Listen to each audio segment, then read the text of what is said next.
Chapter 14: Tribal Religions and Contemporary American Culture. We have seen some examples of the deviations created in religious behavior when a cultural defines a religion. In a great many areas, tribal religion defined culture. This aspect of Indian life can be seen fairly clearly in the speeches and attitudes of the old chiefs and warriors. Their refusal to consider land as a commodity to be sold, and their insistence that the lands held a great and sacred place in their hearts and the hearts of the people, must be understood in its context of the last century, when they faced the monumentous decisions of giving up some of their lands in an effort to preserve the remainder of it for themselves and their children. There can be no doubt that not only times have changed, but also cultures, since the white man first set foot on the continent. Tribal cultures have shifted to confront the changes forced on the people by the tidal wave of white settlement. The recent Indian activist movement has attempted to recoup the lost ground and return to the culture, outlook, and values of the old days.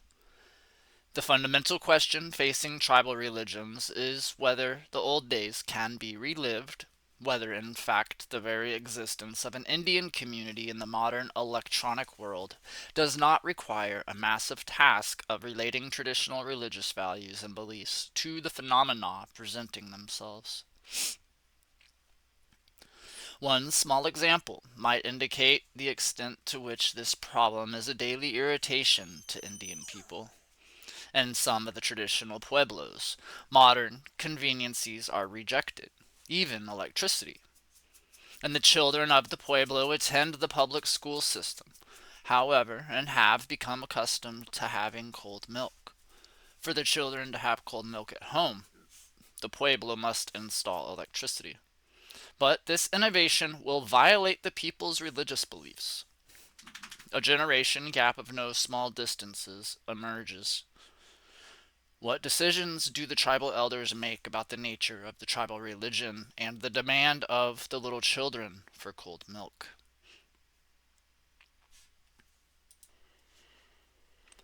Again and again, Indian people are faced with the puzzling unveiling of the distinctions between the Western Christian world and themselves.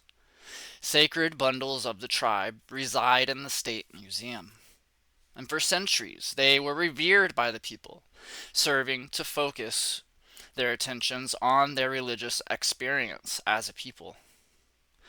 During the period of religious oppression, the government forbade the practice of Indian religions, and one day the sacred bundle was given or sold to the museums or stolen from the tribe.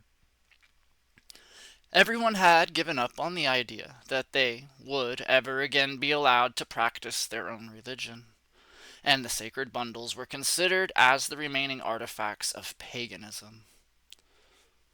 In a scene being played out across the country today, the younger people of the tribe, trying to revive the tribal religion, need the sacred bundles. An old man has been found who has preserved the tribal religion. He is old, and unless he can train the young, the religion will be lost. What can be done? The sacred bundles are no longer in Indian hands. Do we storm the museum? Will the whites understand why we need the sacred bundles back?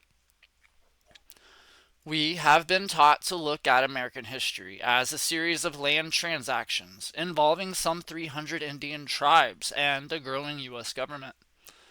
This conception is certainly the picture that emerges when tribal officials are forced to deal with federal officials. Claims commissioners, state highway departments, game wardens, county sheriffs, and private corporations. Yet it is hardly the whole picture. And perhaps nearly as accurate would be the picture of settlement phrased as a continuous conflict of two mutually exclusive religious views of the world. The validity of these two religious views is yet to be determined.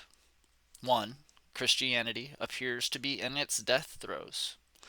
The other, the tribal religion, is attempting to make a comeback in a world as different from the world of its origin as the present world is different from the world of Christian origins.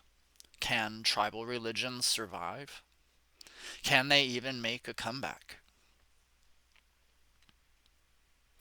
Even where the two religious systems have clashed, the picture is not clear as to villain and hero. Father A. M. Bede, a missionary of the South at Fort Yates, North Dakota, told Satan, "I am convinced now that the Medicine Lodge of the Sioux is a true church of God, and we have no right to stamp it out."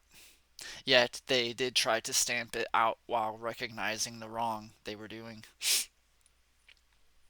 Some Christian missionaries successfully bridged the cultural gap and became more important to the tribes than most of their own members. The Reverend Samuel Worcester, a missionary to the Cherokees in the 1830s, remained a faithful friend to the tribe in defiance of the state of Georgia. He persisted in his recognition of the Cherokees as a people, following their cultural development, obeying their laws, and giving continual assistance.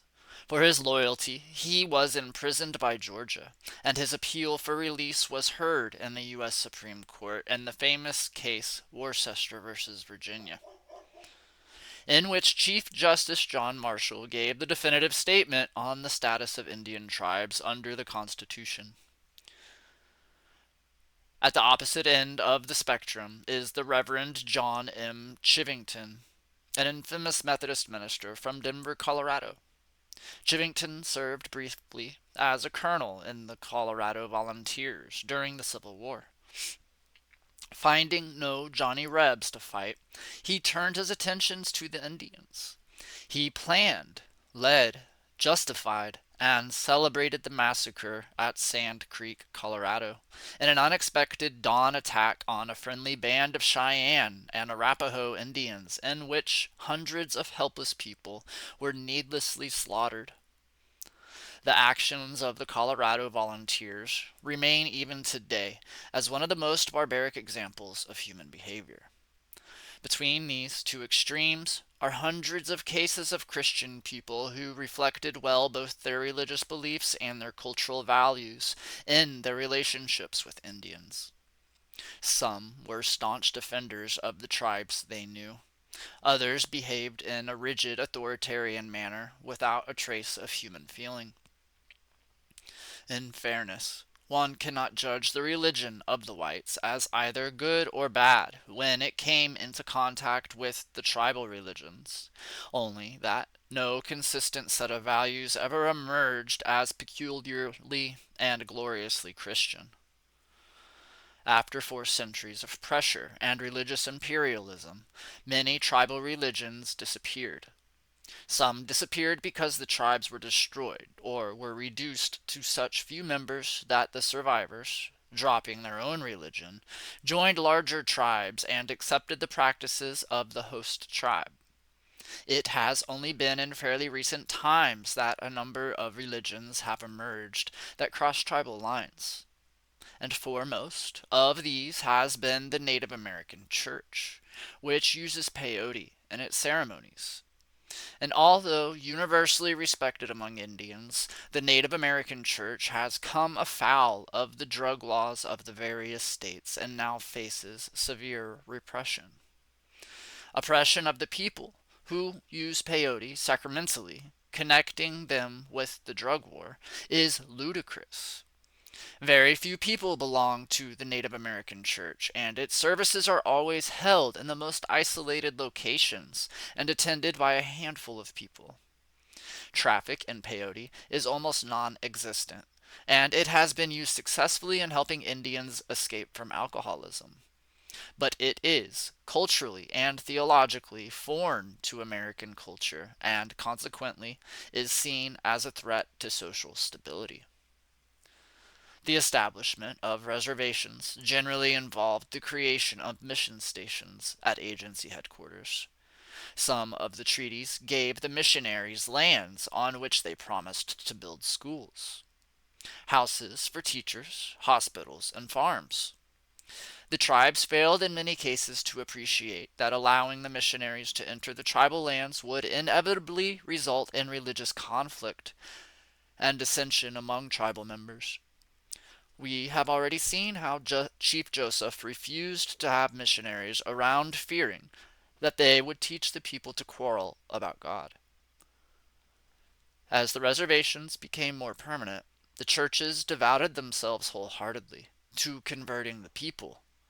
Religious controversies increased, and missionaries soon became one of the most focal forces in demanding that tribal political activity be suppressed because it was apparent to them that the religious and political forms of tribal life could not be separated. Soon, plans were underfoot to ban tribal religious ceremonies. The ignorance of the Indian agents assisted the missionaries in their endeavors because they interpreted any Indian ceremonial as a war dance. By the time of the Allotment Act of 1887, the Dawes Act, almost every form of Indian religion was banned on the reservations. In the schools, the children were punished for speaking their own language. Anglo-Saxon customs were made the norm for Indian people. Their efforts to maintain their own practices were frowned on, and stern measures were taken to discourage them from continuing tribal customs. Even Indian funeral ceremonies were declared to be illegal, and drumming and any form of dancing had to be held for the most artificial of reasons. The record of Indian resistance is admirable, and when people saw that they could no longer practice their ceremonies in peace, they sought subterfuge in performing certain of the ceremonies. Choosing an American holiday or Christian religious day when the whites would themselves be celebrating, traditional Indians often performed their ceremonies in honor of George Washington or Memorial Day, thus fulfilling their own religious obligations, while white bystanders glowed proudly to see a war dance or rain dance done on their behalf. The Lummi Indians from western Washington, for example, continued some of their tribal dances under the guise of celebrating the signing of their treaty. The Plains Indians eagerly celebrated the 4th of July because it meant that they could often perform Indian dances and ceremonies by pretending to celebrate the signing of the Declaration of Independence. In 1934, under the Indian Reorganization Act, Indian people were finally allowed religious freedom. The missionaries howled in protest, but the ban on Indian religious ceremonies was lifted. Traditional Indians could no longer be placed in prison for practicing old tribal ways. Ceremonies began to be practiced openly, and there were still enough older Indians alive that a great deal of tribal religious traditions were regained. The great black elk, today perhaps the best remembered of the Sioux holy men, was still alive in 1934. It is said that he had frequent conferences with the holy men from other parts of the tribe living on different reservations. For several decades, the tribal religions held their own in competition with the efforts of the Christian missionaries. But a whole new generation had grown up, educated in mission and government schools, and living according to the bureaucrats' dictates. These young Indians rigorously rejected old religious activities as a continuation of paganism. Yet, as more Indians went off the reservation, went to war, attended college, and lived in the cities, the situation began to change. The Indian people had always been somewhat in awe of Western technology. It seemed to imply that their God was more powerful than their tribal religions and medicine. The great expansion of the American Indian horizon in the 1950s had tremendous effect on attitudes toward tribal religions, which provided a very important link with the tribal past.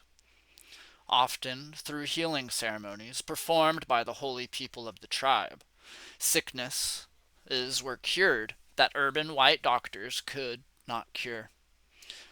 In one decade, many American Indians began to see that whites and their Christian religion had fatal flaws. And in the last several decades, tribal religions have seen a renewal that astounds many people. The Pueblos of New Mexico and the Navajos of Arizona managed to retain much of their ceremonial life throughout the period of religious suppression. The Hopi, in particular, preserved many of their ceremonies with relative purity. The Apaches also kept a number of their tribal ceremonies. And in the Northwest, some of the tribes kept their ceremonies by holding them in secret on the isolated reservations, lacking sufficient federal resident staff to prohibit them. These tribes, quite frankly, continued their ceremonies by making them once again a total community affair to which everyone was expected to come. Other tribes have experienced an increasing interest recently as specific ceremonies become the objects of people's affection. Naming ceremonies in some tribes have become more numerous as urban Indians seeking a means of preserving an Indian identity within the confusion of the city have asked reservation people to sponsor naming ceremonies for them. They travel sometimes thousands of miles and spend thousands of dollars to be able to participate in such events. Religious conflict has become pronounced on some reservations, as Christian Indians have had to make room for traditional Indians in tribal affairs. The continuous conflict on the St. Regis Mohawk Reservation in upstate New York is a classic example of such strife. And for nearly 2 centuries, the Roman Catholic Church dominated the affairs of the Mohawks, who remained on this side of the border after the Revolutionary War. Edmund Wilson recounts how he visited a ceremony where many of the Christian Mohawks sat silently in the night, listening to the songs and activities of the traditional Mohawks being held a short distance away. And such was the overt situation until recently. In 1972, open conflict broke out at St. Regis as the impending wave of traditionalism threatened the political stability of a few figurehead Christian Mohawks who had been dominating tribal affairs for nearly a generation. The largest Indian newspaper in North America, Akwesasne, notes, operated by traditional Mohawks on a sharing the cost by contribution basis, was harassed continuously. Questions were raised about whether Canadian Mohawks and their adopted friends should be allowed to live on the reserve. The fundamental question was that of defining contemporary Mohawk culture and outlook. The traditionals appeared to be strongly appealing to the rest of the people. In 1989 and 1990, violence broke out in Mohawk country as traditional people attempted to forestall the installation of gambling on their reservations. Both the Canadian and U.S. governments were placed in a difficult situation because it appeared as if tribal sovereignty and the viability of the tribal government was at stake. There is no question that the traditional Mohawks held the high moral ground, but there was also the difficulty of recognizing the informal. Traditional government because it would not endorse the continued intrusions into community life that the organized tribal council condoned. As tribal religions emerge and begin to attract younger Indians, problems of immense magnitude arise.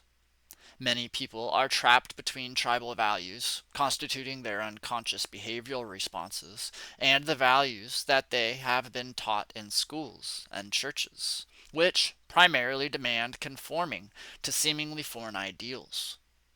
Alcoholism and suicide mark this tragic fact of reservation life. People are not allowed to be Indians and cannot become whites. They have been educated, and as the old timers would say, to think with their heads instead of their hearts. Additional problems face any revival of tribal religions that originated in times when the tribes were small and compact. And whenever a band got too large to support itself and required a large game source to feed everyone, it simply broke into smaller bands of people. The two bands would remain in contact with each other, and often they would share war parties and ceremonials of some importance. At treaty signing times, they would congregate and act as a national unit. Their primary characteristic, however, was their manageability. For political decisions, religious ceremonies, hunting and fishing activities, and general community life, both the political and religious outlook of the tribe was designed for a small group of people. It was a rare tribal group that was larger than 1,000 people for any extended period of time. Today, tribal membership is determined on quite a legalistic basis, which is foreign to the accustomed tribal way of determining its constituency. The property interests of descendants of the original enrollees or allottees have become determining factors in compiling tribal membership rolls. People of small Indian blood quantum, or those descended from people who were tribal members a century ago, are thus included in the tribal membership roll. Tribes can no longer form and reform on sociological, religious, or cultural bases.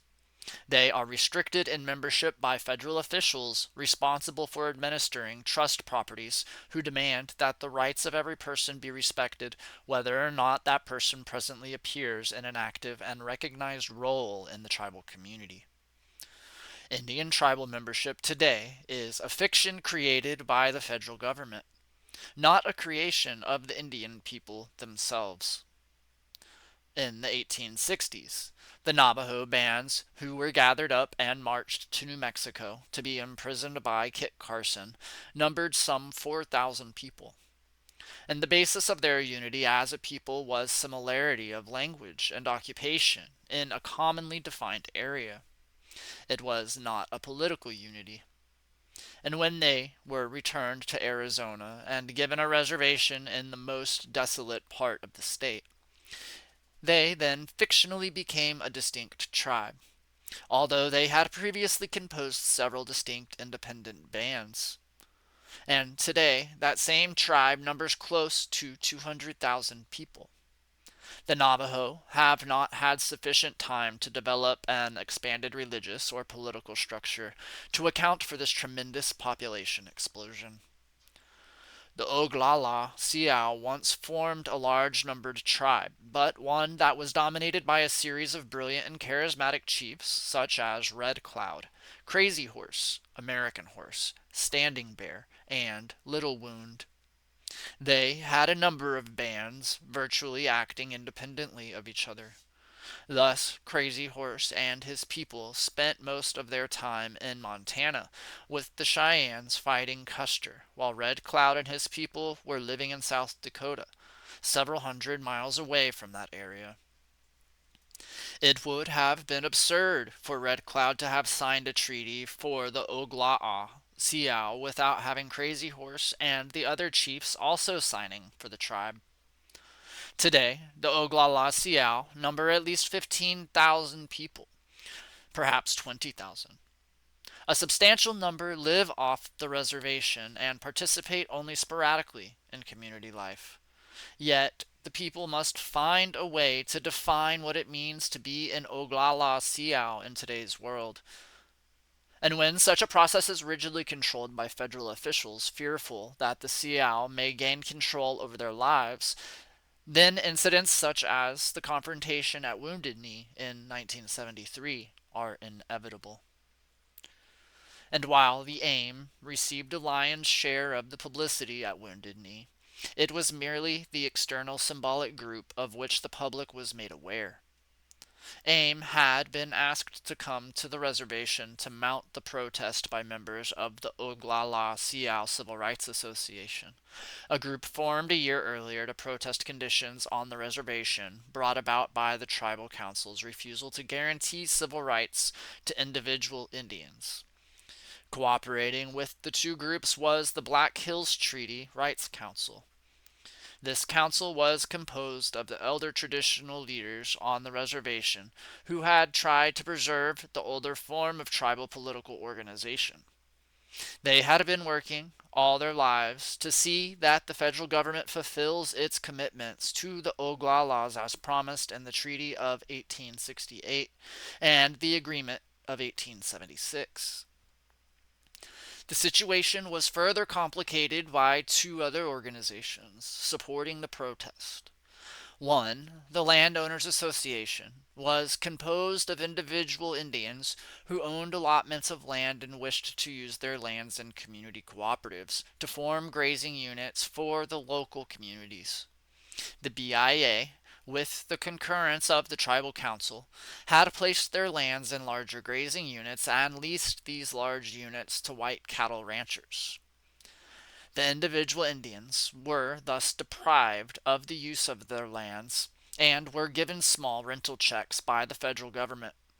They were kept in a perpetual state of poverty, while the white ranchers enjoyed the benefits of economic prosperity during the great rise in the price of beef. The fourth group involved in the protest was the Interdistrict Council. As the conditions on the reservation grew worse during 1972, the people of the different reservations district formed their own shadow government known as the Interdistrict Council. They had representatives from every one of the 8 districts on the reservation and were discussing ways to get a federal law passed to give the people of the local communities political control over their lives through a new constitution. Naturally, the existing tribal council and the BIA were violently opposed to such a reform because it would have unseated the tribal council and reduced the power of the bureaucrats. During the Wounded Knee confrontation, the Inter-District Council tried desperately to get the federal government to understand how the conditions on the reservation had led to the protest and how the protest could be peacefully resolved. Perhaps the most important aspect of the Wounded Knee protest was that the holy men of the tribe and the traditional chiefs all supported the AIM activists and younger people on the issues that they were raising. Some people were fearful of the violence that threatened their lives, but the strong ceremonial life and the presence of medicine men in the Wounded Knee compound diffused a great deal of the criticism that would have been forthcoming from members of the other Indian tribes. No Indian could keep a sustained criticism of the confrontation upon knowing that the people at Wounded Knee had their sacred pipes, and that the medicine men from both the Pine Ridge and the neighboring Rosebud Sioux reservations were performing the ceremonies. The Wounded Knee protest was dreaded by Indians, but it was not unexpected. The federal government had taken the original rolls of the allotment period and insisted that the descendants of those original allottees be considered members of the tribe, whether they had sufficient Indian blood to qualify for membership or whether they lived in the communities on the reservation. The internal social mechanisms that ordinarily would have operated to define community membership were forbidden by federal law. If they operated, they were given no legal status or recognition. We have just begun to see the revival of Indian tribal religions at a time when the central value of Indian life, its land, is under incredible attack from all sides. Tribal councils are strapped for funds to solve pressing social problems. Leasing and development of tribal lands is a natural source of good income. But leasing of tribal lands involves selling the major object of tribal religion for funds to solve problems that are ultimately religious in nature. The best example of this dilemma is the struggle over the strip mining at Black Mesa on the Navajo and Hopi reservations. Traditional Indians of both tribes are fighting desperately against any additional strip mining of the lands. Tribal councils are continuing to lease the lands for development to encourage employment and to make possible more tribal programs for the rehabilitation of the tribal members. A substantial portion of every tribe remains solidly within the Christian tradition by having attended mission schools. They grew up in a period of time when any mention of tribal religious beliefs was forbidden. And they have been taught that Indian values and beliefs are superstitions and pagan beliefs that must be surrendered before they can be truly civilized. They stand, therefore, in much the same relationship to the tribal religion as educated liberals now stand to the Christian and Jewish religions. Both groups have lost their faith in the mysterious, the transcendent, the communal nature of religious experience. They depend on a learned set of ethical principles to maintain some semblance of order in their lives. A great many Indians reflect the same religious problem, as do the young whites who struggled through the last several decades of social disorder. They are somehow forced to hold in tension beliefs that are not easily reconciled.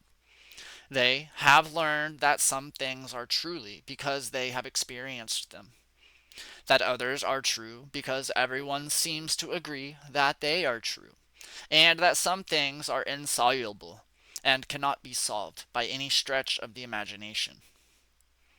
One of the primary aspects of traditional tribal religions has been the secret ceremonies, particularly the vision quests, the fasting in the wilderness, and the isolation of the individual for religious purposes. This type of religious practice is nearly impossible today. The places currently available to people for vision quests are hardly isolated. Jet planes pass overhead. Some traditional holy places are the scene of strip mining. Others are adjacent to superhighways. Others are part of ranches, farms, shopping centers, and national parks and forests. The struggle of the Taos people to get their sacred Blue Lake away from the Department of Agriculture indicates the tenuous nature of some tribal religious practices in a world of complicated transportation services and radio and television. If modern conditions were not sufficient to prevent the continuance of traditional ceremonies, the U.S. Supreme Court has made it almost impossible to perform some ceremonies on federal lands. In 1988, in Lang v. Northwest Indian Cemetery Protective Association, the court dealt with the question of whether the Forest Service could construct a 6-mile segment of road for the convenience of the logging industry in the high country of Northern California, where the Yurok and Karok tribes traditionally conducted religious ceremonies. Relying on the American Indian Religious Freedom Resolution, the Indian demonstrated to the Forest Service and to the lower courts that to construct the road would damage the traditional religion beyond repair. Yet the court turned away their argument, noting that it could not order the government to protect a religion of this kind. The majority decision compared it to a sudden rush of religious feeling by someone who had gazed upon the Lincoln Memorial, a dreadful and perhaps deliberate misunderstanding of the religious principles involved. Education itself is a barrier to a permanent revival of tribal religions. Young people on reservations have available an increasingly complicated educational system, perhaps like conservative Christians. Older Indians see the educational system as basically godless and tending to destroy communities rather than create them. As more Indians fight their way through the education system in search of job skills, their education will increasingly concentrate on the tangible and technical aspects of contemporary society, and away from the sense of wonder and mystery that has traditionally characterized religious experiences. In almost the same way that young whites have rejected religion once they have made strides in education, young Indians who have received solid educations have rejected traditional religious experiences. Education and religion apparently do not mix. Tribal religions thus face the task of entrenching themselves in a contemporary Indian society that is becoming increasingly accustomed to the lifestyle of contemporary America. While traditional Indians speak of a reverence for the earth, Indian reservations continue to pile up junk cars and beer cans at an alarming rate. And while traditional Indians speak of sharing the structure of jobs, insurance, and tribal politics, education prohibits a realistic sharing. To survive, people must, in effect, feed off one another, not share with each other. In the old days, leadership depended on the personal prestige of the people whom the community chose as its leaders. Their generosity, service to the community, integrity, and honesty had to be above question. And today, tribal constitutions define who shall represent the tribe in its relationships with the outside world. No quality is needed to assume leadership except the ability to win elections. Consequently, tribal elections have become one of the dirtiest forms of human activity in existence. Corruption runs rampant during tribal elections, and people deliberately vote in scoundrels over honest people for the personal benefits they can receive. Much of the formal resistance to federal programs for increasing tribal independence comes from the Indian people's mistrust of their own leadership, present and future. Many tribes want the tribal lands and assets so restricted that no one can use them to the tribe's detriment or benefit. One of the greatest hindrances to the reestablishment of tribal religions is the failure of Indian people to understand their own history. The period of cultural oppression in its severest form, 1887 to 1934, served to create a collective amnesia in contemporary people. Too many Indians look backward to the treaties, neglecting the many laws and executive orders that have come to define their lives in the period since their first relationship with the United States was formed. Tribal people are in the unenviable position of dealing with problems the origins of which remain obscured to them. The disruptions of tribal religions for a period of 50 years have resulted in the loss of a well accepted recent tradition of ceremonies, religious leaders, and other ongoing developments characterizing a living religion. Contemporary efforts to reestablish tribal religions have come too rapid of a rate to be absorbed on many reservations. In some instances, ceremonials are considered part of the tribal social identity rather than religious events. This attitude undercuts the original function of the ceremony and prevents people from reintegrating community life on a religious basis. Most tribal religions, as we have seen, have not felt that history is an important aspect of religious life. Today, as changes continue to occur in tribal peoples, the immediate past history of the group is vitally important in maintaining the nature of the ceremonies. The necessary shift in emphasis to a more historical approach can be seen in the various Indian studies programs that have attempted to fill in the missing tribal history. Indian tribal religions thus find themselves in the position of earlier Christian communities that were forced to derive historical interpretations to account for unfulfilled prophecies. We may find the incongruous situation of many Indian people leaving Christianity to return to traditional religious religions, creating a tribal history to solve social problems, and falling into the historical trap that has plagued Christianity.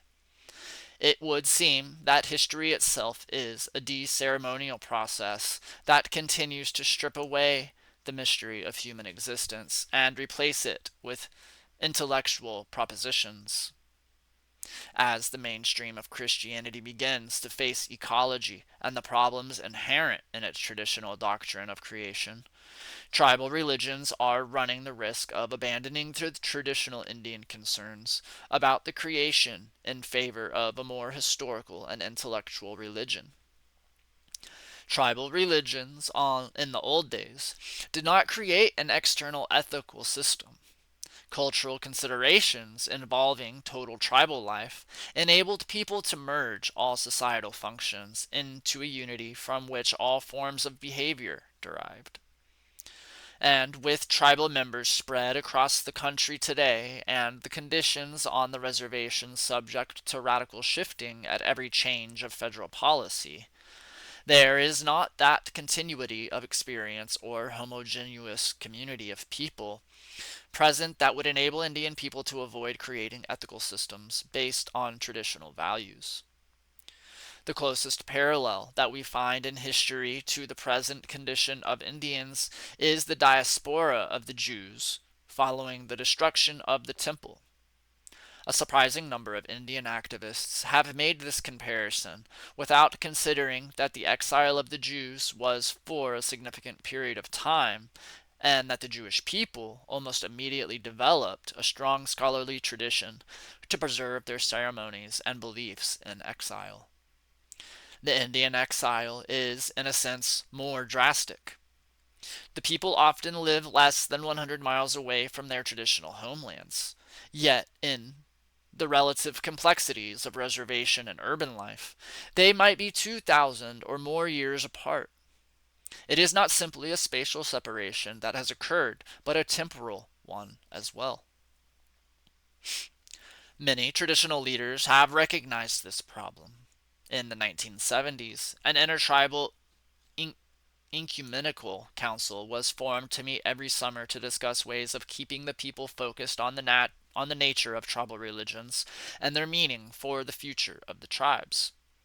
The ecumenical council met most often on reserves in Canada, because the Canadian Indians seemed more perceptive in defining the problem of reviewing the traditional way.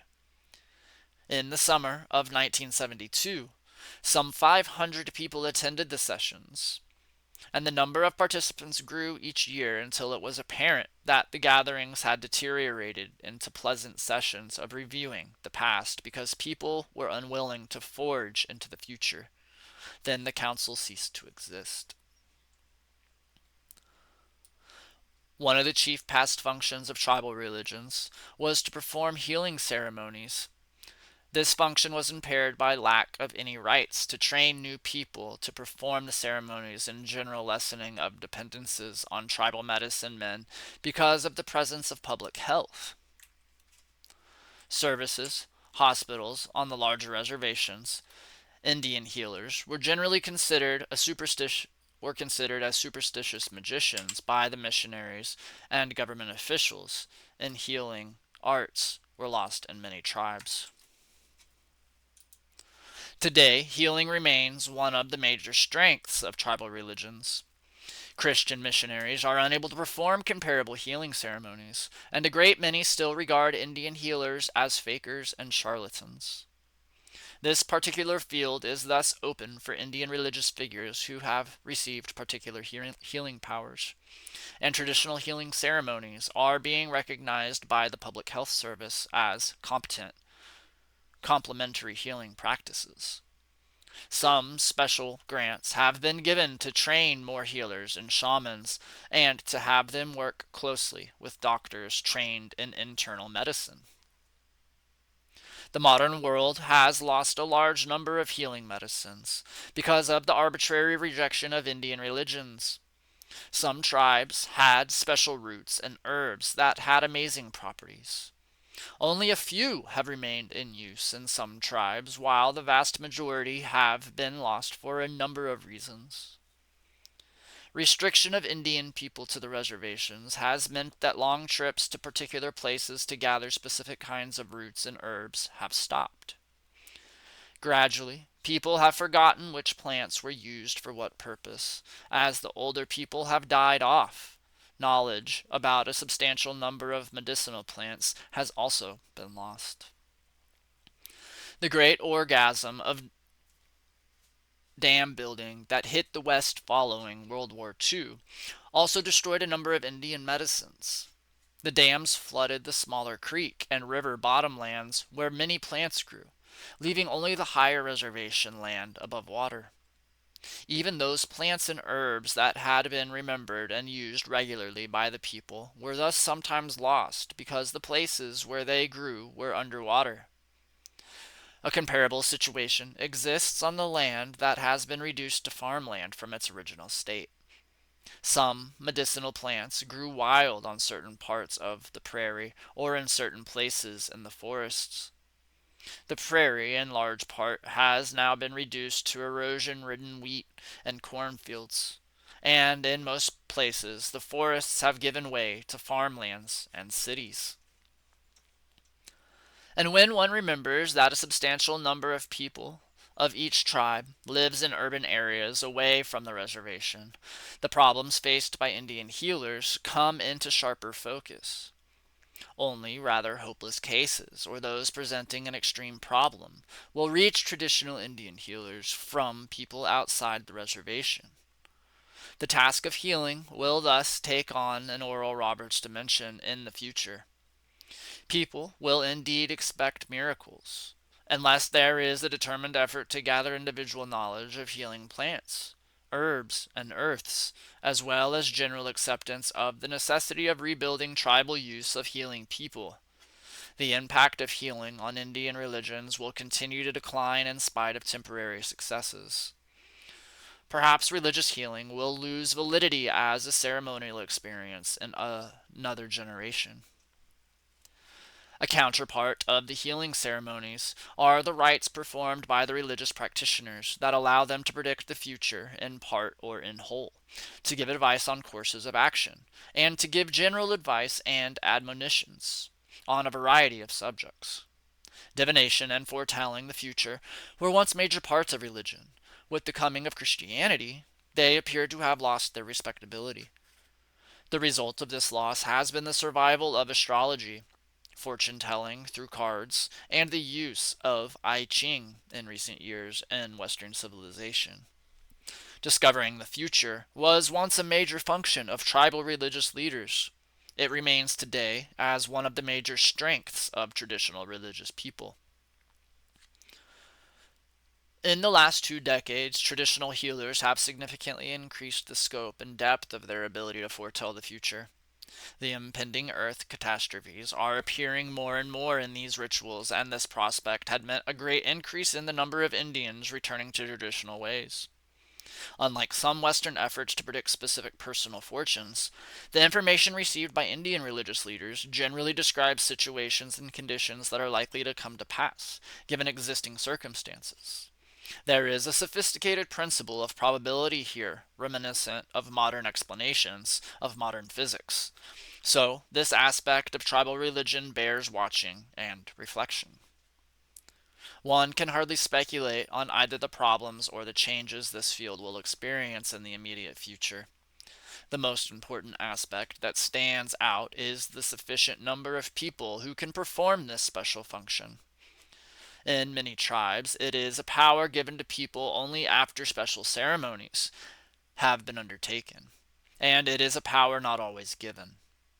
It would seem to be a gift most urgently needed by Indian people, as decisions of crucial importance are being forced on Indian people daily, particularly on tribal governments. Yet one can be forewarned and do nothing as Julius Caesar did. Learning the future will receive a great impetus if some of the present predictions do come to pass. The big danger is that this gift, which must remain a property of the Indian community, may become part of the popular New Age activities, and the Indian religious leaders will lose this talent by secularizing it.